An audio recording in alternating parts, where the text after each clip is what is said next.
Radio Eternidad, impactando el presente con un mensaje eterno.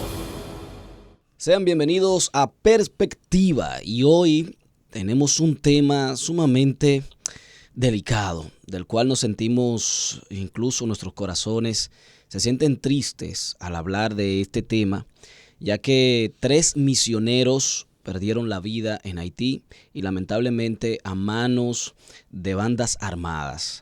Así que el día de hoy queremos compartir con ustedes estas informaciones y ver a la luz de la palabra del Señor cómo entender esto que se escapa a nuestro razonamiento. Así que le damos la bienvenida a Julián Musa. Julián, bienvenido a Perspectiva. Hola Kelvin, de verdad que es un gozo para nosotros poder compartir con cada uno de ustedes, con el equipo de Perspectiva. Les motivamos a que por favor siempre tengan pendiente suscribirse a nuestro canal para que puedan ver los demás programas que se producen en esta plataforma. Estos son de los temas, Kelvin, que uno no quisiera hablar realmente, porque son temas tristes, temas dolorosos, pero es importante que nosotros como medio de comunicación y como un medio que se enfoca en poder traer sobre todo reflexión a la luz de la mejor manera como podemos ver las cosas, que es desde la perspectiva de lo que Dios ha revelado en su palabra, lo hemos querido abordar. Este es un caso que sucedió el jueves de la semana pasada y que ha estado en tendencia, y vamos a estar conversando con ustedes sobre esta situación y, como decía Kelvin, vamos a mirar desde una perspectiva bíblica cómo podemos entender algo tan terrible como la situación que ha pasado.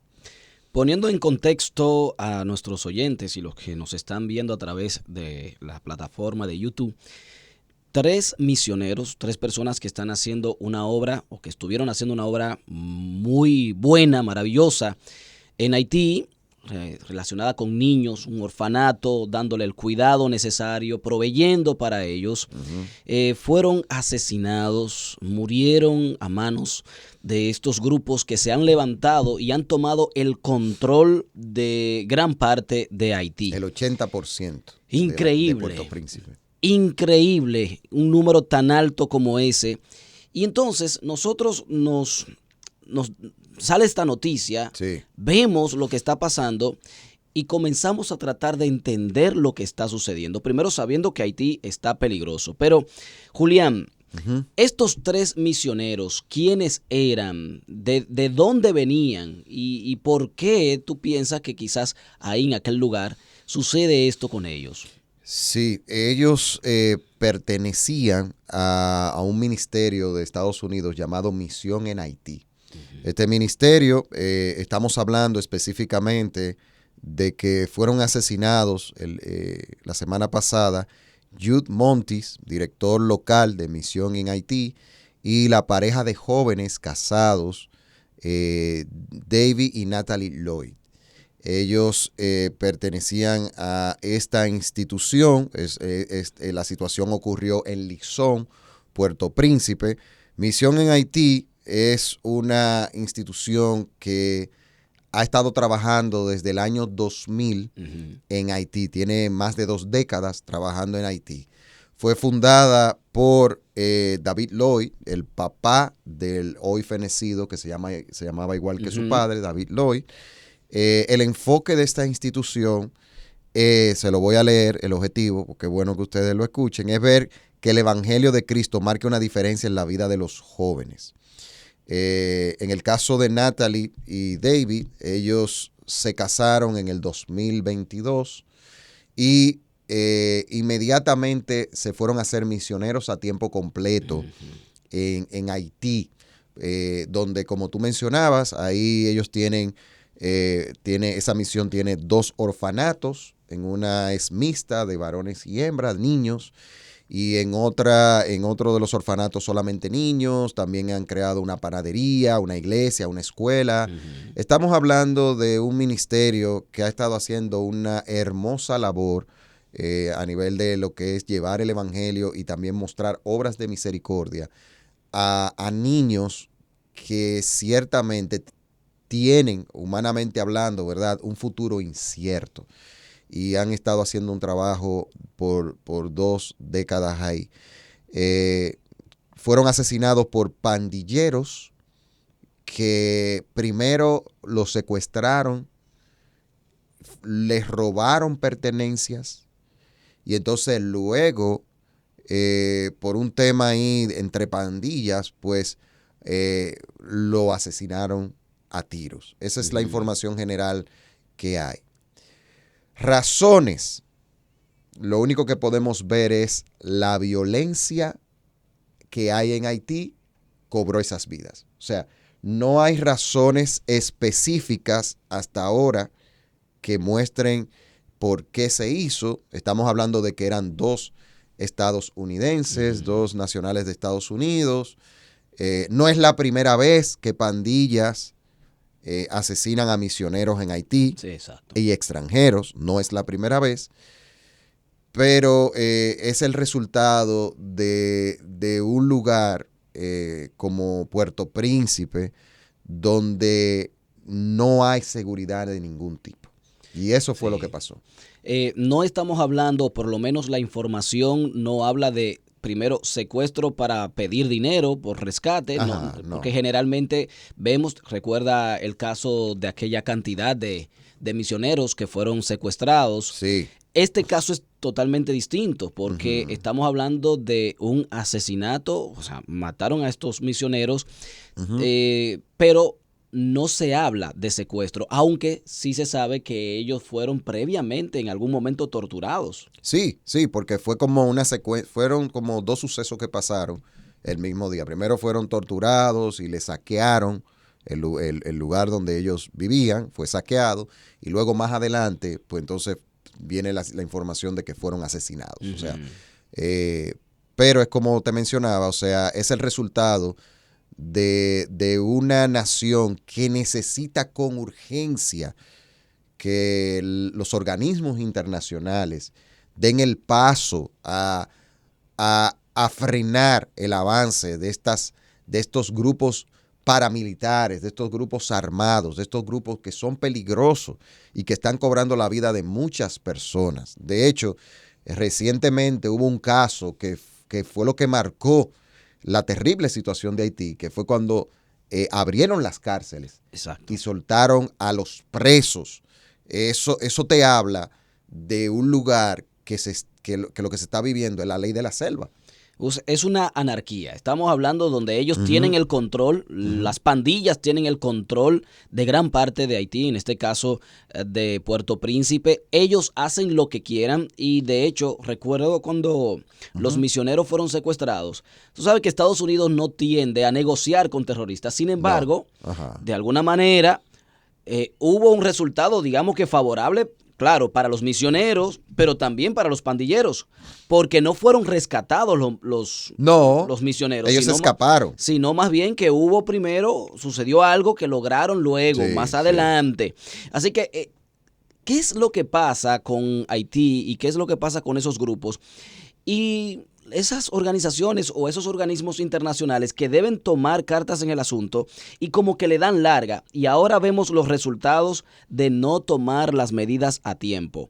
Y tú mencionabas algo interesante acerca de estas cárceles abiertas, una cárcel donde salieron muchos presos de todo tipo. Uno no sabe quién salió de ahí exactamente. Y fíjate que la misma embajada de los Estados Unidos tomó cartas en el asunto para sacar de ahí a su personal. Claro. Entonces, cuando los Estados Unidos saca su personal de la embajada, te está diciendo a ti que no tiene control de nada sobre lo que está sucediendo ahí. Exacto. Sacan al personal y mandan y también informan de que es peligroso estar en Haití. O sea, eso se dio a principios del mes de marzo. Se dio eso donde solo dejaron a personas muy específicas, pero sacaron prácticamente a todo su personal. Y eso, como tú dices, habla de una situación que está en un estado de emergencia.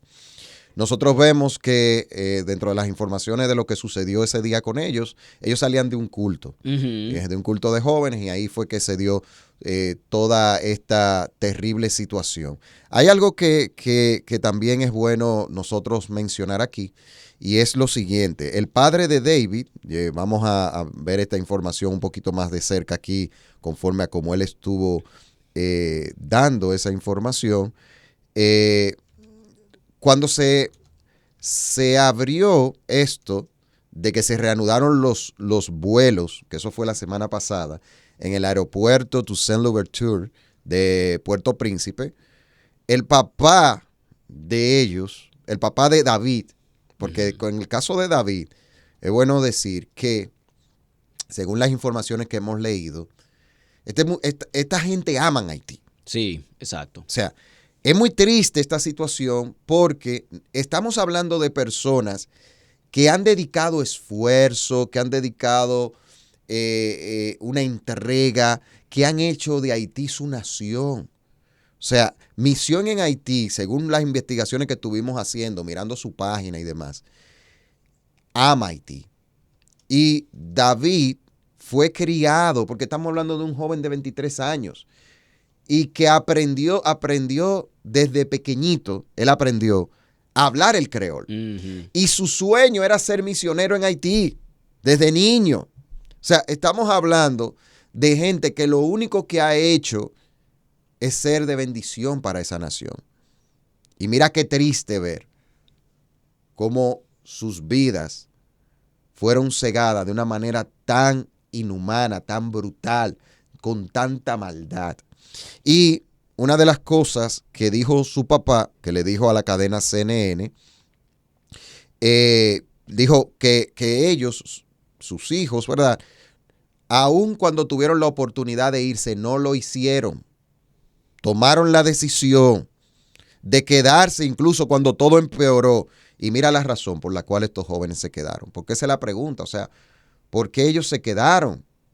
Bueno, ellos se quedaron porque ellos sentían que si se iban, entonces esos niños, ¿qué iba a pasar con ellos? Sí. Ahí estaba involucrado ese sentimiento de corazón, que ellos se sentían como los padres de esos niños que están huérfanos, que no tiene quien vele por ellos, y que obviamente las pandillas no lo van a cuidar, y en caso de cuidarlo es para convertirlo en delincuentes. Exactamente. Entonces ellos se sentían con esa preocupación de que aparte de que sí estaban saliendo misioneros, estaban saliendo personal de la embajada, personas sensibles de allá de Haití, estaban saliendo hacia Estados Unidos y otros países, ellos se vieron como padres que abandonarían a sus hijos. Literal. Y obviamente el corazón le dijo que no.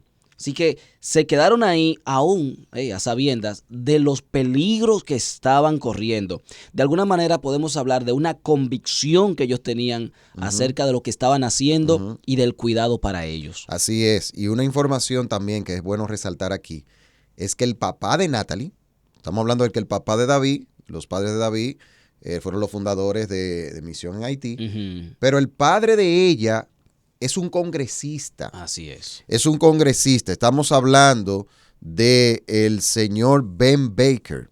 Él es congresista en Missouri, representante estatal en Missouri. Y mira qué palabras dijo este hombre. Son palabras que llegan al corazón, realmente.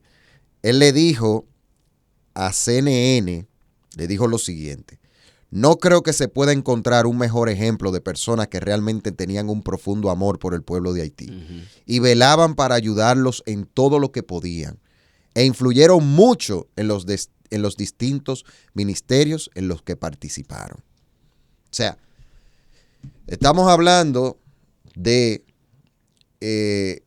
un amor real que se evidenciaba con esa obra de amor, con ese trabajo entregado, jóvenes que no tenían, humanamente hablando, por qué estar haciendo ese tipo de cosas. Lo movía su fe en el Señor, lo movía su amor por Cristo, lo movía por un deseo de ver vidas transformadas. Y qué triste. Yo creo que y esto ha provocado, obviamente, que los Estados Unidos, el liderazgo de esta nación, tenga que hablar de esta situación. O sea, hay también otros congresistas que se han pronunciado y hay muchos que han dicho que esto puede ser como lo que ya sí mueva a que los organismos internacionales hagan algo. Hasta eso yo he escuchado, de que esto pudiera ser lo que ya los empuje, de entender cuál es la situación que se está viendo, porque nacionales, viéndolo de la perspectiva de que personas de Estados Unidos fueron asesinadas en Haití. Bueno, definitivamente esto tiene que marcar un antes y un después en lo que está sucediendo en Haití con relación a cómo los organismos internacionales están viendo la situación, porque no pueden seguir mirándola desde afuera y ya, y querer incluso que otros países que probablemente tengan menos poderes que ellos tengan que tomar la situación de Haití. No, no es posible. Lo correcto es que estos países con esas organizaciones poderosas que pueden tomar decisiones de cualquier índole, ya tomen las riendas, porque vamos a seguir perdiendo vidas, y no solamente porque estamos hablando de misioneros que están allí, pero hemos visto secuestros de personal que trabaja llevando camiones con alimentos o con cualquier otro tipo de artículo. Personas que están allí trabajando en cualquier área han sido atacadas. Muchas personas han sufrido violencia. Los mismos haitianos que están allí, las personas de trabajo, las personas que son serias y responsables, están también sufriendo las consecuencias, y obviamente que todo esto resulta en una migración masiva para todas partes. Tienen que irse los haitianos buscando ayuda, buscando refugio, como usted le quiera llamar, porque si las bandas tienen el control, no podemos esperar que allí haya un estado de paz. Es todo lo contrario. Donde mandan las bandas, lo que hay es anarquía, violencia y todo tipo de situaciones que causan sufrimiento. Las armas que estas personas están recibiendo, las que van comprando, las que adquieren de alguna manera u otra, también nos hablan de cuáles pueden ser, o sea, la visión de ellos como bandas. Por lo tanto, ver entonces personas como estos que pierden la vida haciendo una labor tan maravillosa nos mueve el corazón a todos. Es así, y también el caso de Judy Montis, que dejó niños huérfanos, el haitiano que trabajaba ahí. O sea, muchos hermanos en Cristo, haitianos que están sufriendo, que han sido secuestrados, que han sido asesinados. También hay hermanos en la fe en Haití, siervos de Dios, que son haitianos y que están sufriendo esta situación tan terrible de lo que tiene que ver con estas pandillas. O sea, estamos hablando de que en un estado donde lo que reina la violencia, nadie está seguro. Nadie está seguro y cualquier cosa puede pasar. De hecho, vuelvo y repito algo que dije. Los diferentes, en República Dominicana también se ha informado sobre eso. O sea, Haití es un lugar peligroso para ir. Es un lugar peligroso para entrar.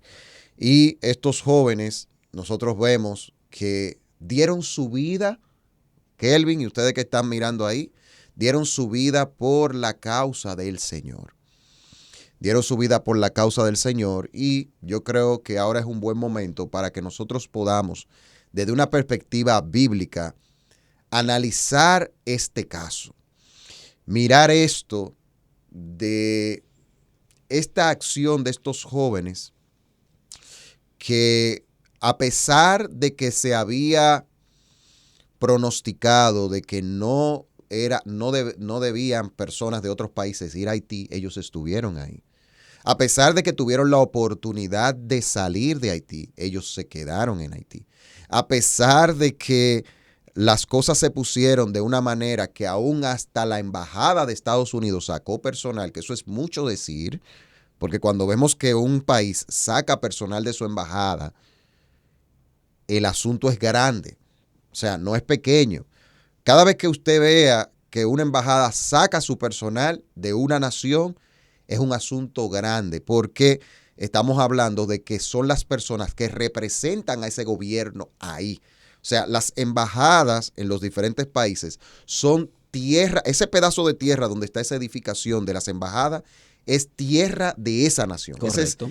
La embajada de Estados Unidos en Haití es Estados Unidos en Haití. Así es. Entonces, cuando uno ve que estas cosas pasan, hay muchas interrogantes que vienen y mucha gente pregunta. Y yo creo, Kelvin, que es importante que vayamos a la Biblia y que nosotros podamos analizar este caso de amor por el Señor, este caso de entrega admirable, ver hasta dónde llegaron estos jóvenes por el amor a esos niños que no son sus hijos biológicos, niños que no son de su familia, niños que nada tienen que ver con ellos a nivel de nacionalidad, ni sanguíneo, ni nada, pero sí ciertamente había un deseo de que Cristo sea formado en esos niños. Y yo creo que este es un caso que debemos ver a la luz de la palabra para poder entender si estuvo bien, estuvo mal, o sea, porque esas son de las preguntas que la gente se hace. Correcto, y muy atinado que vayamos a este punto ahora, tomando en cuenta que el Observatorio de Libertad Religiosa para América Latina ha informado que 8.400 personas han sido víctimas de violencia en Haití en los últimos 3 años. Wow. 8.400 personas, según el Observatorio de Libertad Religiosa, y habla de 55 iglesias que han sufrido violencia directa de parte de estos grupos armados. Porque son grupos que no respetan a nadie. O sea, no le importa que se sea cristiano, no cristiano, iglesia, no iglesia. O sea, las evidencias están ahí.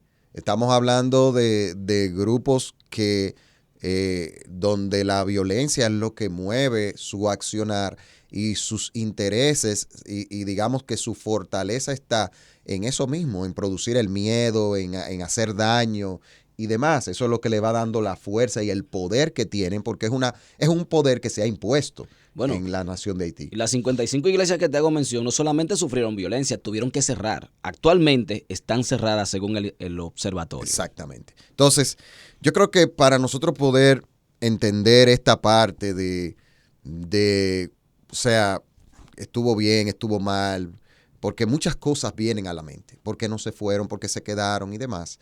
Vamos a la palabra, que la palabra nos dé luz en este momento. Y yo creo que un mejor ejemplo para nosotros hablar de este caso es el apóstol Pablo.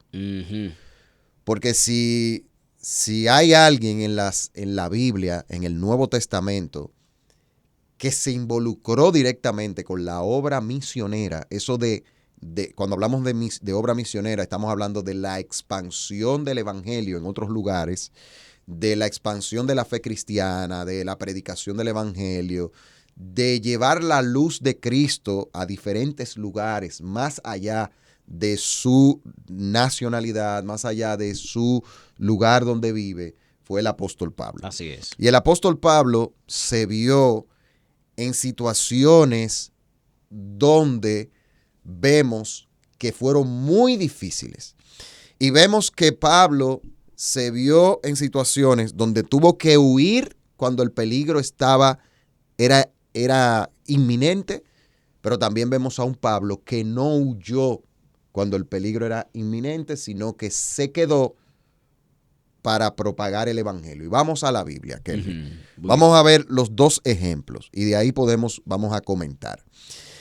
En Hechos 9:22 en adelante, dice así, Hechos 9, del 22 en adelante. Dice, pero Saulo seguía fortaleciéndose y confundiendo a los judíos que habitaban en Damasco, demostrando que este Jesús es el Cristo.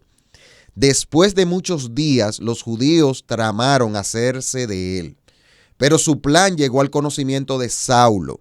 Estamos hablando de Pablo, y aún vigilaban las puertas día y noche con el intento de matarlo. Pero sus discípulos lo tomaron de noche y lo sacaron por una abertura de la muralla, bajándolo en una canasta.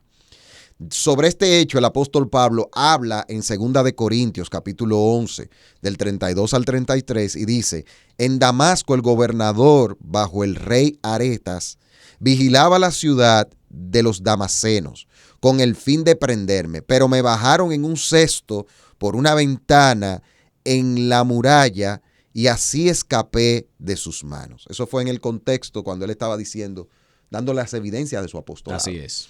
Entonces nosotros vemos aquí a un Pablo que en un momento de peligro se va, sale de la ciudad, escapa del peligro, que era un peligro que lo tenía ahí, que era algo que iba a suceder.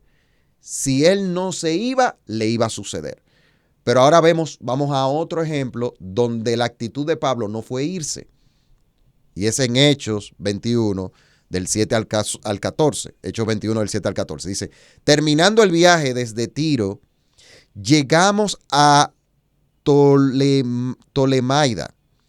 Y después de saludar a los hermanos, nos quedamos con ellos un día. Al día siguiente partimos y llegamos a Cesarea. Y entrando en la casa de Felipe, el evangelista, que era uno de los 7, nos quedamos con él. Este tenía 4 hijas vírgenes que profetizaban. Y deteniéndonos allí varios días, descendió de Judea cierto profeta llamado Ágabo, quien vino a vernos y tomando el cinto de Pablo, se ató las manos y los pies y dijo, así dice el Espíritu Santo, así atarán los judíos en Jerusalén al dueño de este cinto y lo entregarán en manos de los gentiles. Versículo 12. Al escuchar esto, tanto nosotros como los que vivían allí les rogábamos que no subiera a Jerusalén. Entonces Pablo respondió, ¿qué hacen llorando y quebrantándome el corazón? Porque listo estoy no solo a ser atado, sino también a morir en Jerusalén por el nombre del Señor Jesús. Como no se dejaba persuadir, dejamos de insistir, diciéndonos que se haga la voluntad del Señor. Y vemos que ciertamente el apóstol Pablo murió, y murió decapitado. Así es. En Roma. O sea, vemos cómo el fin de Pablo, o sea, no fue en Jerusalén, obviamente, pero miren, vemos aquí cómo él dijo, ahí no había que buscar una confirmación de que Dios era que él estaba hablando. No, claro. O sea, ahí estaba hablando, el Espíritu Santo usó en ese momento a ese profeta Ágabo, en ese momento de inicio de la iglesia, una de las formas como Dios le hablaba a la iglesia era así. Y Pablo tuvo una advertencia de parte del Señor que supiera lo que le iba a pasar, pero él estaba convencido de que él tenía que ir a Jerusalén y estaba dispuesto a morir. Entonces estamos mirando a un apóstol que vivió los 2 escenarios. El escenario de irse y el escenario de decir. Vemos que también otro caso fue cuando él fue apedreado en una ciudad de gentiles también, que después de haber sido apedreado, él volvió a la ciudad de nuevo. O sea, uno diría, bueno, acá fue masoquismo. No, él volvió de nuevo a predicar el evangelio a ese lugar. Sí. Entonces, ahí vemos cómo vemos ambas situaciones que se dan, y un común denominador es la guianza de Dios en la vida de él. Bueno, de hecho, nosotros que hemos tenido contactos con diferentes misioneros en diferentes lugares, diferentes tiempos también, nos damos cuenta que cuando suceden estas cosas, hay una especie de convicción. Y si tú le preguntas a un misionero sobre si es prudente o no quedarse o estar en un lugar peligroso, la respuesta casi siempre de ellos va a ser que depende de la guianza del Espíritu Santo. Exactamente. Que hay un tema de convicción propia donde ellos, a sabiendas de que su vida está en peligro, pueden tomar una decisión, irse o quedarse, pero lo toman en oración. Y a veces vemos esto que vimos en la primera parte que tú mencionas, cuando Pablo sí accedió a irse. Por alguna razón Pablo entendió que debía abandonar el lugar donde estaba y por lo tanto no se negó y escapó. Pudo preservar la vida gracias a que se fue, porque si se hubiese quedado a lo mejor no le iba a poder contar. Sin embargo, se fue.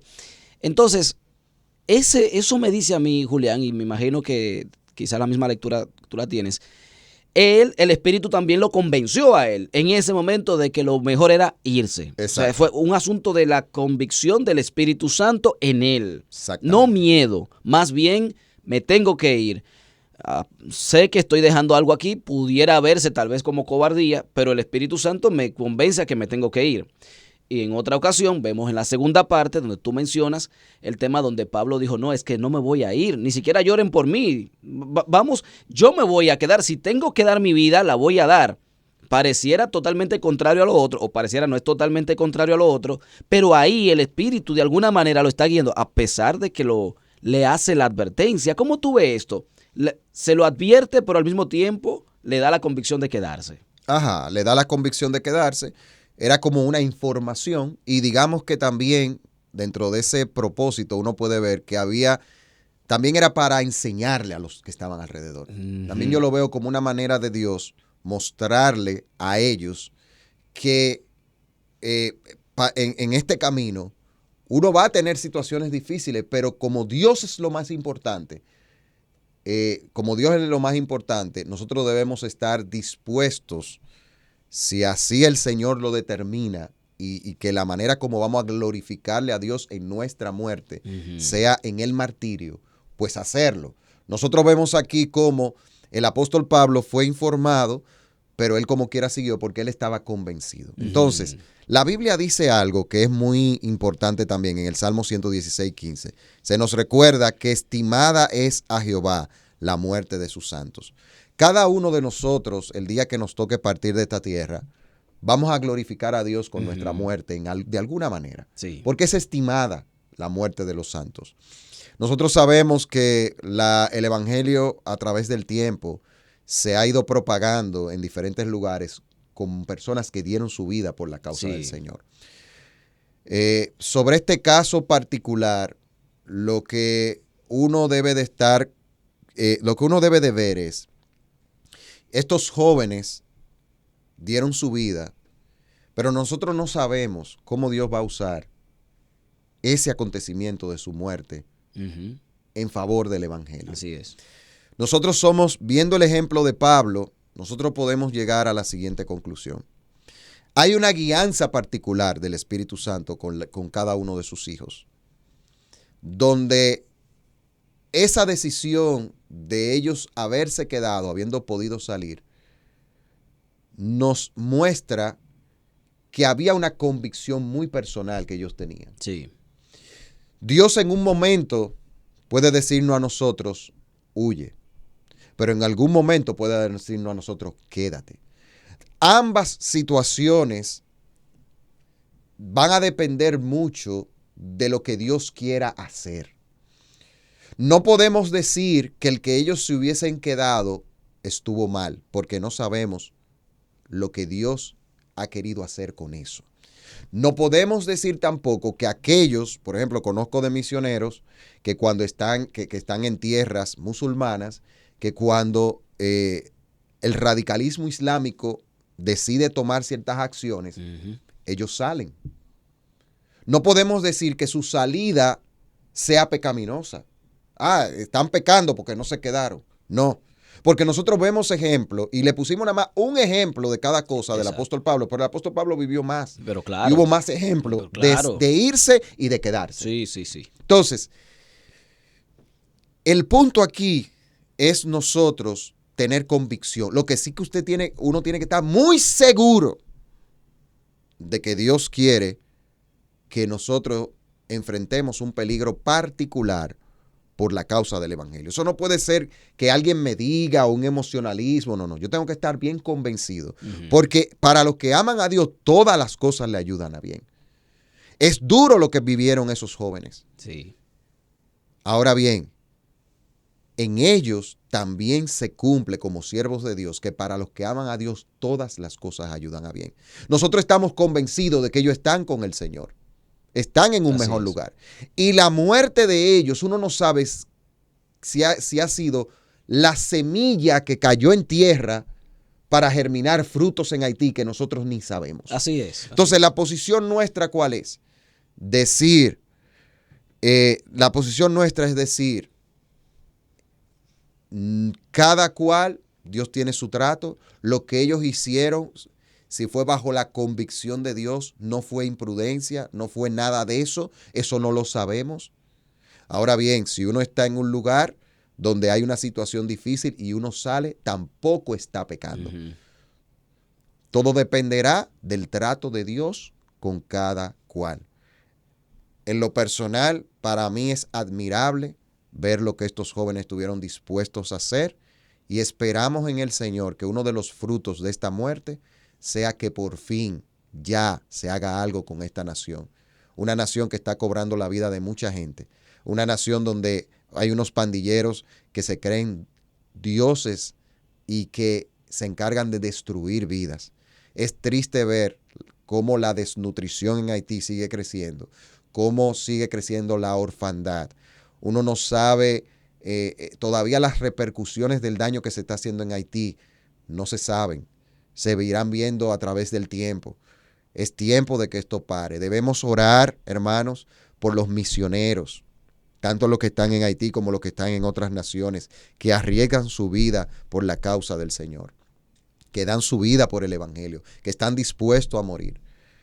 David y Natalie Lloyd son una pareja más de miles que a través del tiempo han estado dispuestos a decir: yo tengo mi vista en algo superior, yo tengo mi mirada en el galardón, yo tengo mi vista en aquel que en el momento de que yo cierre mis ojos aquí, estaré con él y estaré mejor.